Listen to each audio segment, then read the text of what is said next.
اعوذ باللہ من الشیطان الرجیم بسم اللہ الرحمن الرحیم۔ آج ہم پارٹس آف اسپیچ کے لیسن 6 کی طرف چلتے ہیں۔ لیسن 6 پریپوزیشن کے متعلق ہے۔ اس لیسن میں ہم پریپوزیشن کے بارے میں پڑھیں گے اور سیکھیں گے کہ پریپوزیشنز کیا ہوتے ہیں اور یہ کیسے استعمال کیے جا سکتے ہیں۔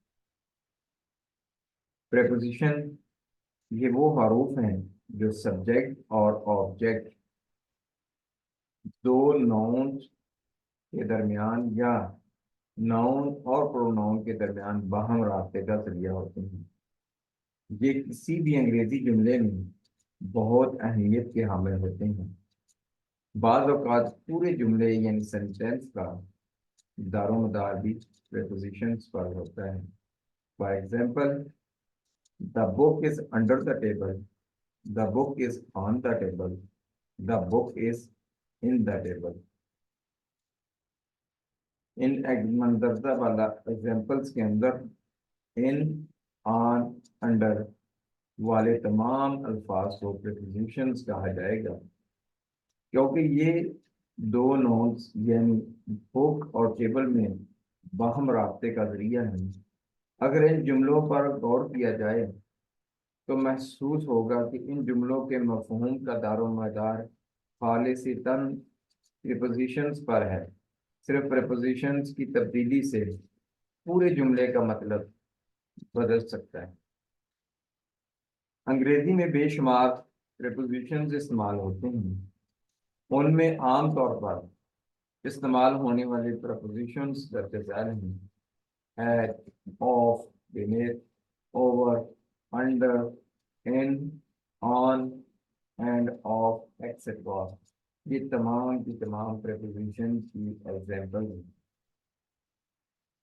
اب ہم سابقہ روٹین کے مطابق سابقہ لیسن کے مطابق ہم ریویو سیکشن کی طرف چلتے ہیں، اور یہاں پر میں سابقہ روٹین کے مطابق آپ سے ریکویسٹ کروں گا کہ آپ کومنٹ سیکشن کے اندر ان کویسچنز کا رپلائی ضرور کیجیے گا، تاکہ آپ کو بھی معلوم ہو سکے کہ آپ نے اس سیکشن سے، اس لیسن سے کیا کچھ سیکھ پائے ہیں، اور ہمیں بھی معلوم ہو جائے کہ آپ کہاں تک اس سے افادیت حاصل کر سکتے ہیں۔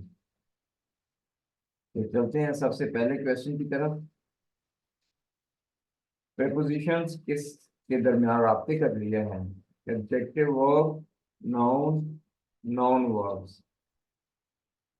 سیکنڈ کویسچن از مندرجہ ذیل میں پریپوزیشنز کی شناخت کریں۔ دا ولیج اور rivers flows near. Next question is birds fly in the sky میں پریپوزیشنز کون سا ہے؟ اسکائی، ان، اور فلائی۔ نیکسٹ کویسچن از بعض اوقات پورے سینٹینس کا دار و مدار کس پارٹس آف اسپیچ پر ہوتا ہے؟ پریپوزیشن، پروناؤن اور adjective. Next question is that house over the shop is mine میں پریپوزیشن کون سا ہے؟ اوور، دیٹ اور shop. bundle of thanks for watching EHA Success Academy. Wassalamu alaikum wa rahmatullahi wa barakatuhu.